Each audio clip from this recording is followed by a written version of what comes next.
교독하시고 마지막 절은 같이 합독하시겠습니다.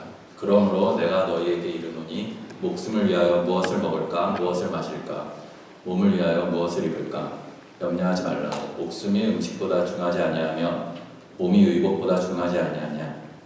공중의 새를 보라. 심지도 않고 거두지도 않고 창고에 보아두지도 아니하며 너희 정부께서 보시니 너희는 이것 때보다 획득하지 아니하냐. 너희 중에 누가 염려함으로 그 키를 한 자나 더 할 수 있느냐. 또 너희가 어찌 의복을 위하여 염려하느냐. 그래 백합화가 어떻게 자라는가 생각해보라. 수고도 아니하고 일삼도 아니하느니라. 그러나 내가 너희에게 말하노니 솔로몬의 모든 영광으로도 입은 것이 이 꽃 하나만 갖지 못하였느니라. 오늘 있다가 내일 아궁이에 던지우는 불풀도 하나님이 이렇게 입으시거늘 하물며 너희를 바보냐. 믿음이 적은 자들아. 그러므로 염려하여 이르기를 무엇을 먹을까 무엇을 마실까 무엇을 입을까 하지 말라. 이는 다 이방인들이 구하는 것이라. 너희 천부께서 이 모든 것이 너희에게 있어야 할 줄을 아시느니라. 너희는 먼저 그의 나라와 그의 의를 구하라. 그리하면 이 모든 것을 너희에게 더하시리라. 그러므로 내일 일을 위하여 염려하지 말라. 내일 일은 내일 염려할 것이요 한날 괴로움은 그날에 족하니라. 아멘.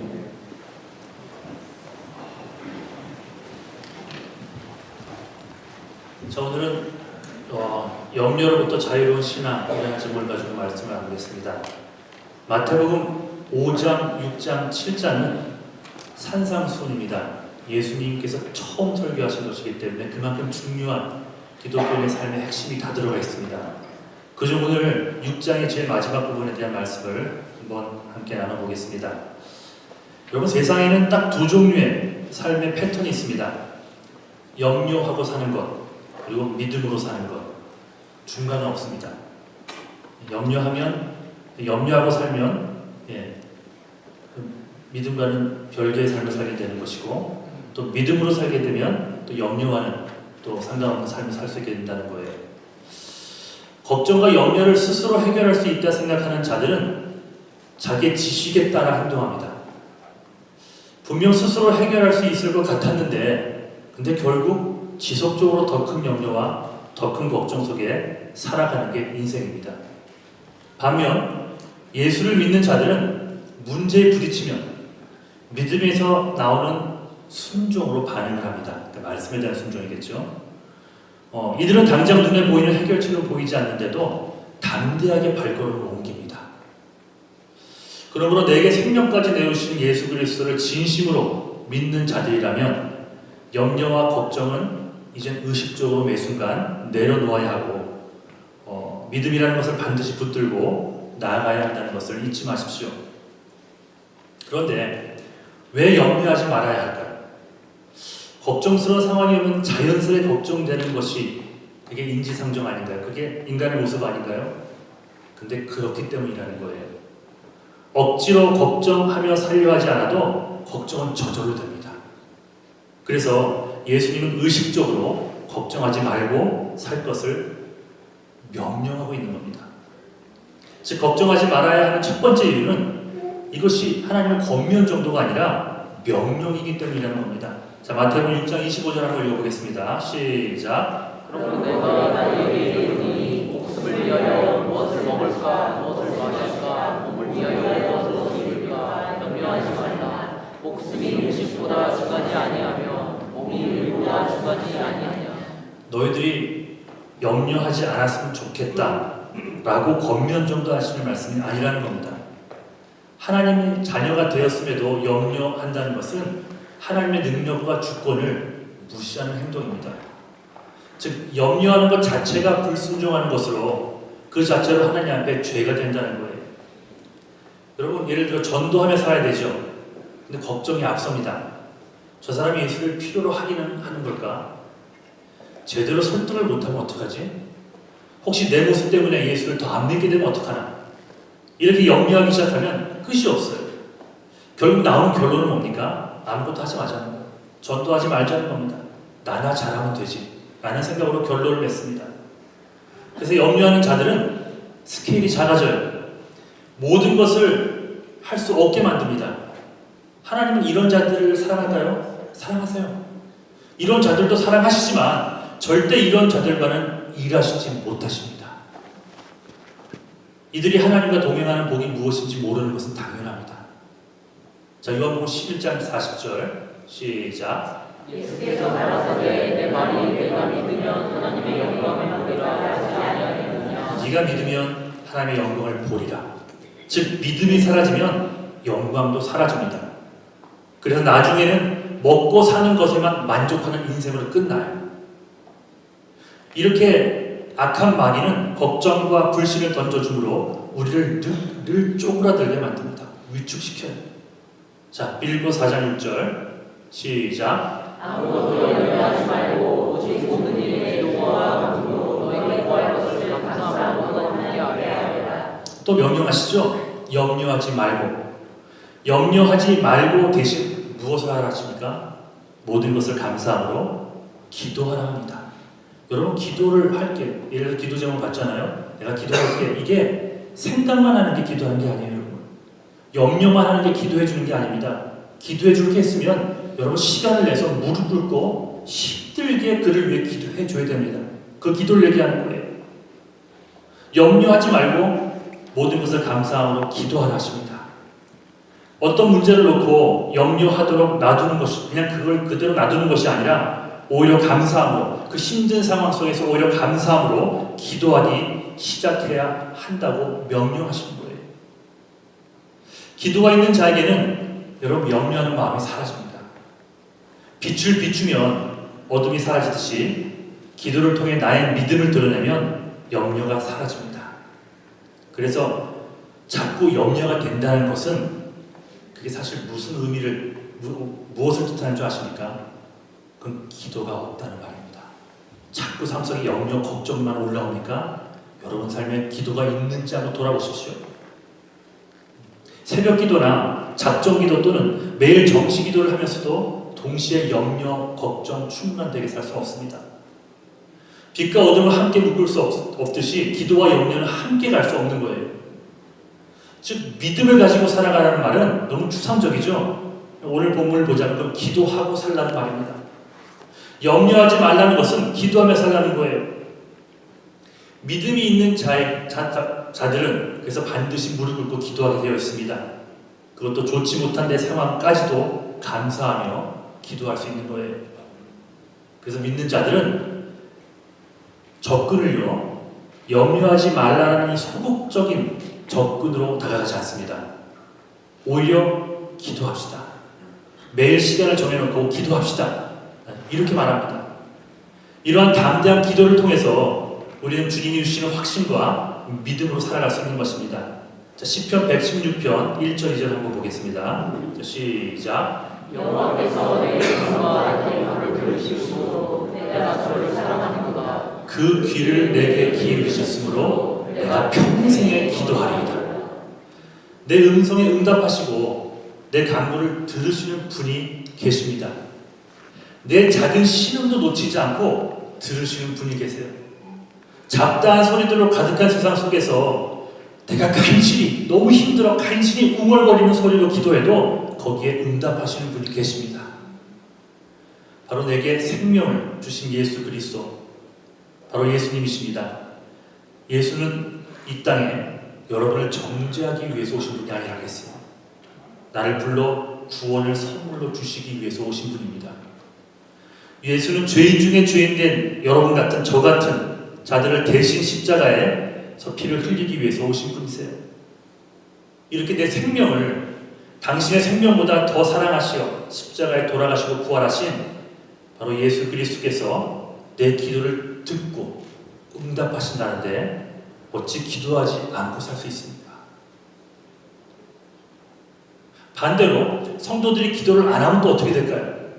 물어볼 것도 없습니다. 이건 자동적으로 염려하며 살게 되어 있습니다. 걱정만 충만해지는 거예요. 이미 전능하신 하나님 아버지를 내 품에 모시고 있는데도 걱정 속에 안달하며 살아가는 크리스찬들을 저를 포함해 여러 번 볼 수 있습니다. 저도 예외가 아니에요. 그러므로 어떤 순간이 와도 여러분 기도하는 자리를 포기하지 마십시오.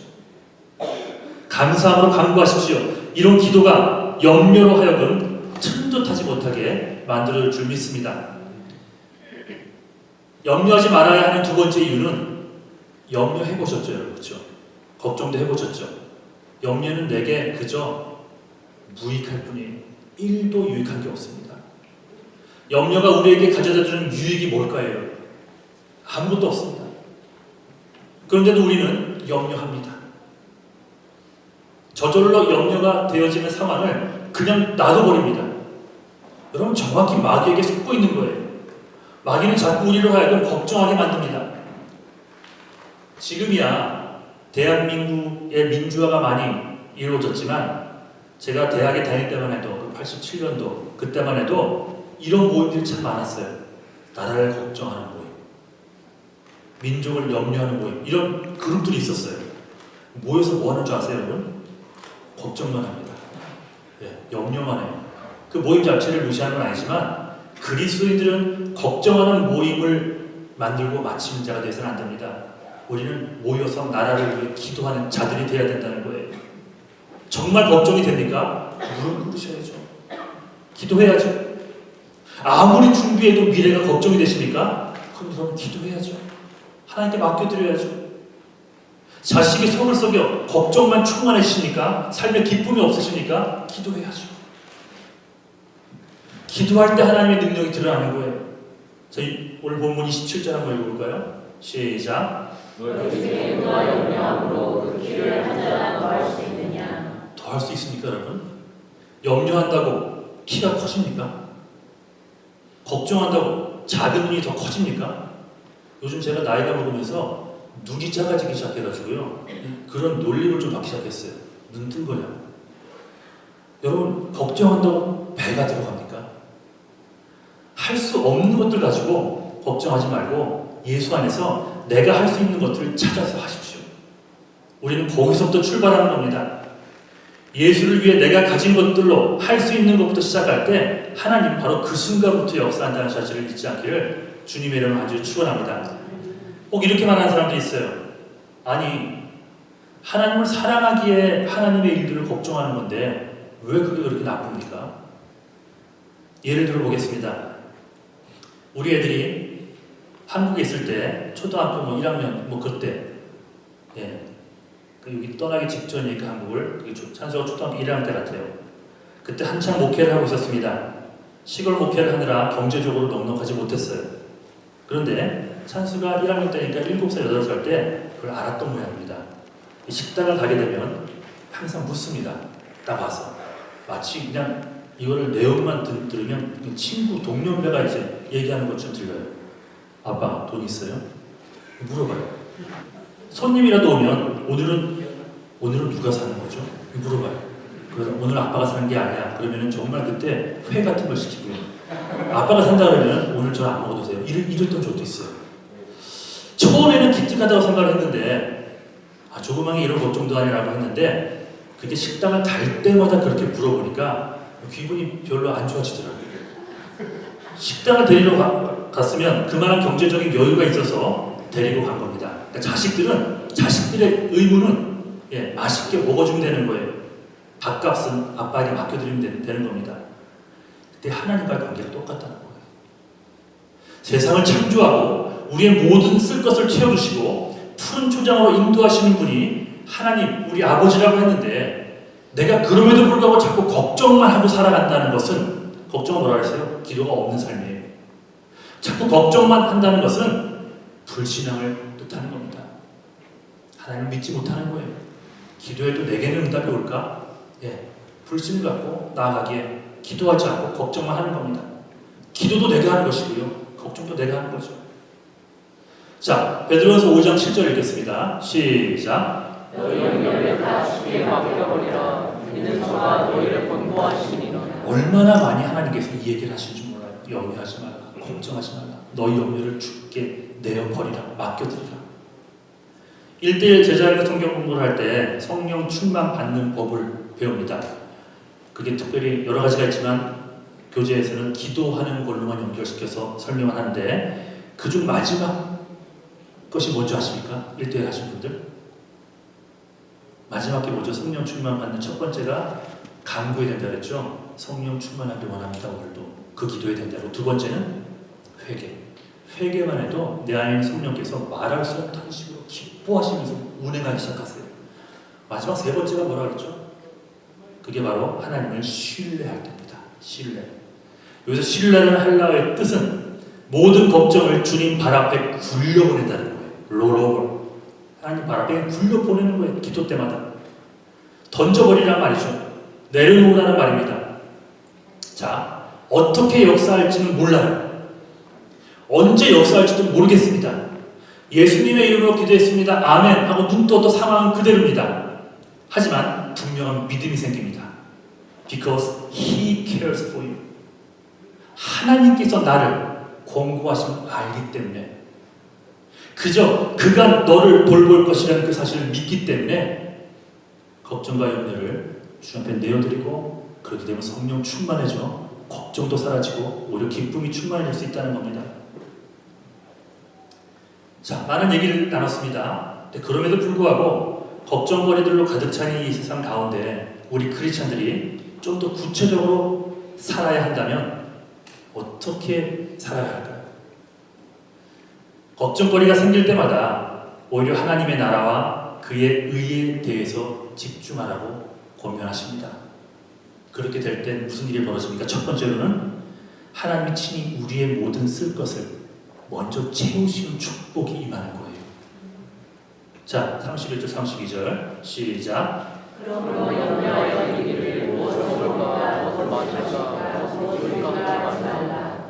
이는 다 이방인들이 구하는 것이라. 너희 천국에서 이 모든 것을 너희에게 있어야 할 줄 아십니다. 하나님은 우리의 아버지 되시기 때문에 이런 것들이 있어야 할 줄을 이미 아신답니다. 그러므로 이런 것들 때문에 염려하고 눈물 흘리지 말고 정작 우리가 구해야 될 것들을 구하라 하십니다. 그리하면 하나님께서 필요한 것들을 덤으로 채우신다는 약속을 하시죠. 33절 시작. 너희는 먼저 내 나라와 너희 의를 구하라. 그리하면 이 모든 것을 너희에게 약속 무엇을 먹을까 입을까 이런 것들에 대한 것들을요 더해 주신대요. 그 앞에 뭐요? 하나님의 나라와 하나님의 의를 먼저 구하면, 이렇게 우리에게 필요한 것이 무엇인지 이미 아시는 주님께서 너희는 먼저 그의 나라와 그의 의를 구해라 했다면 뭔가 주님 편에 나를 향한 어떤 계획이 있는 거예요. 내가 힘들어 염려만 했던 일들에 대한 분명한 대책이 있으신 거예요. 그런데 그 전에 우리가 해야 될 것이 바로 그의 나라와 의를 구하는 것이라는 것. 이거는 권면이 아니라 했습니다. 명령입니다. 명령. 예레미야서 29장에 보면 이 표현을 가장 정확하게 한 본문이 나옵니다. 11절에서 13절 시작. 나 여호와 말하노라. 너희를 향한 나의 생각은 내가 아느니 재앙이 아니라 곧 평안이요 너희 자신의 소망을 기대하는 생각이라. 너희는 내게 부르짖으며 와서 내게 기도하면 내가 너희를 들을 것이요 너희가 전심으로 나를 찾고 찾으면 나를 만나리라. 여기서도 말씀하시죠. 주님은 나의 필요한 것을 아시고 주시려고 준비하고 계십니다. 여러분 이 약속을 믿으십시오. 하나님께서 어떻게 언제 어떤 방법으로 어떤 것을 우리에게 줄지는 모릅니다. 그건 하나님의 일이에요. 하지만 분명한 것은 나를 위해, 여러분을 사랑해서 여러분을 위해 아름답고 위대하고 유익한 것들을 이미 준비하고 있다는 사실을 잊지 않기를 주님의 간절히 축원합니다. 이제 우리가 해야 할 일은 주의 나라와 주의 의를 먼저 구하는 겁니다. 그게 무슨 말인 줄 아십니까? 곧 하나님의 뜻을 구하는 거예요. 그래서 매일 말씀을 통해 주님 뜻을 찾는 것, 그래서 매일 큐티하고 묵상하는 것이 필요하다는 겁니다. 궁극적으로 왜 예수님이 이 세상에 오셨는지부터 여러분 한번 생각해 보십시오. 왜 예수께서 말할 수 없는 고통을 당해야만 했는지부터 생각해 보십시오. 왜 주님이 십자가에 돌아가셔야 했는지를 먼저 생각하십시오. 그게 뭡니까? 그럼 하나님의 뜻을 발견할 수 있어요. 왜요? 그것은 바로 나의 한 영혼, 나 같은 죄인, 내 한 영혼을 구원해내기 위함이었습니다. 다시 말하자면 여러분 한 분 한 분의 영혼을 사랑하셨기에 물과 피를 다 쏟으시면서 십자가에서 기꺼이 돌아가셨다는 말입니다. 만약에 이 세상에 여러분 한 명만 살고 있어도 하나님께서 예수님 보내셨을까요? 이 세상의 기본형 혼자만 살고 있어요. 근데 이 청년을 구해야 돼. 그걸 위해서 하늘 보좌를 보내시고 이 땅에 내놓으신 이런 일들을 하나님 하실까요? 하신다는 겁니다. 여러분 각 사람 한 명 한 명 나 같은 죄인을 위해서 주님께서는 이 땅에 오실 것을 주저하거나 후회하지 않으셨다는 사실. 이제 주님은 우리에게 당신과 똑같은 마음을 품으라 하십니다.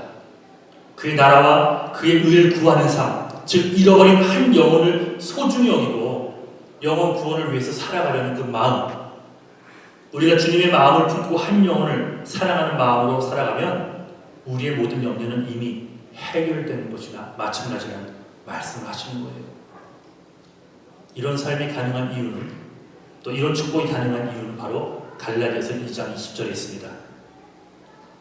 자, 누가 한번 외워볼까요? 하면은 저 뒤에서 막 이러는 분들이 계세요. 일대 하신 분들이 저랑 눈을 안 마주치고 막 뒤에서 이러세요. 예, 안 시키겠습니다. 함께 같이 한번 읽어보겠습니다. 자, 시작. 내가 그리스도와 함께 십자가에 못 박혔나니 그런즉 이제는 내가 산 것이 아니고 오직 내 안에 그리스도께서 사신 것이라. 이제 내가 육체 가운데 사는 것은 나를 사랑하사 나를 위하여 자기 몸을 버리신 하나님의 아들을 믿는 믿음 안에 사는 것이라. 죽음으로 시작했는데 삶이 주어집니다.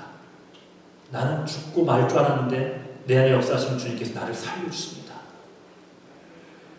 여러분, 염려한다는 것은요, 아직 나를 위해 살아간다는 겁니다. 염려한다는 것은 내가 부족하고 겸손하니까 염려하죠. 아니요. 염려한다는 것은 아직 내가 나를 위해 살아간다는 것을 뜻하는 거예요. 내 미래에 대한 걱정만 한다는 것은 아직 내 삶의 주인이 나라는 겁니다. 하지만 하나님의 뜻을 구하며 살아간다는 것은, 즉 영혼 구원에 대한 하나님의 마음을 품고 살아간다는 것은 갈라디아서 2장 20절처럼 내가 죽고 내 삶을 포기하고 예수로 사는 삶이 시작되었음을 의미합니다. 즉 이제 세상을 살면서 내 생각에 나에게 필요한 것들을 하나님이 채워주시는 것이 아니라 나를 통해, 나는 도구일 뿐이에요. 나를 통해 그의 나라와 그의 의를 이루기 위해 필요한 것들을 하나님 당신이 채워나가기 시작하는 삶을 살아갈 수 있기를 간절히 축원합니다. 하나님 당신의 의와 나라를 나를 또 여러분을 통해 이루시기 위해서 먼저 여러분을 채우시지 않겠습니까? 은혜의 잔이 넘치나이다라는 표현을 하잖아요. 내가 누군가를 위해서 희생하고 헌신할 때 그 사람만 축복해 주는 것이 아니라 나를 통해 축복하시기 때문에 내 잔이 넘치게 하지 않고서는 하나님은 나를 축복하지 않습니다. 그러니 하나님께서는 나를 먼저 채워주시는 거예요. 먼저 내 삶을 여러 방면으로 풍족하게 해주신 후에 나를 통해 역사하시는 것입니다. 이것이 세상을 살아가는 크리스천의 삶의 비밀입니다. 말씀을 정리할게요. 그러니 이제 끊임없이 생겨나는 모든 염려를 여러분 내려놓으십시오. 굴려보내십시오. 기도하십시오. 걱정을 주님께 기도함으로 던져버리십시오. 그리고 어려운 순간 중에서도 하나님의 뜻이 무엇인지를 먼저 헤아리십시오. 그 뜻은 명확하다 했습니다. 영혼의 구원과 영혼의 회복입니다. 그러니 내게 주신 물질과 시간과 지식과 재능과 건강을 영혼 구원이라는 지상 대명령을 위해 사용하며 살아갈 수 있는 여러분 되시길 바랍니다. 내게 붙여진 사람들은 한 명도 주님 놓치지 않겠습니다. 라는 마음으로 살아가십시오. 그러면 하나님께서는 내가 염려하며 구하려고 했던 것과는 비교할 수 없을 정도의 더욱 신령하고 더욱 아름다운 축복들로 나를 채우시오. 내 주변을 살리는 귀한 일을 이루어 가실 줄 믿습니다. 아멘. 자리에서 일어나시겠습니다.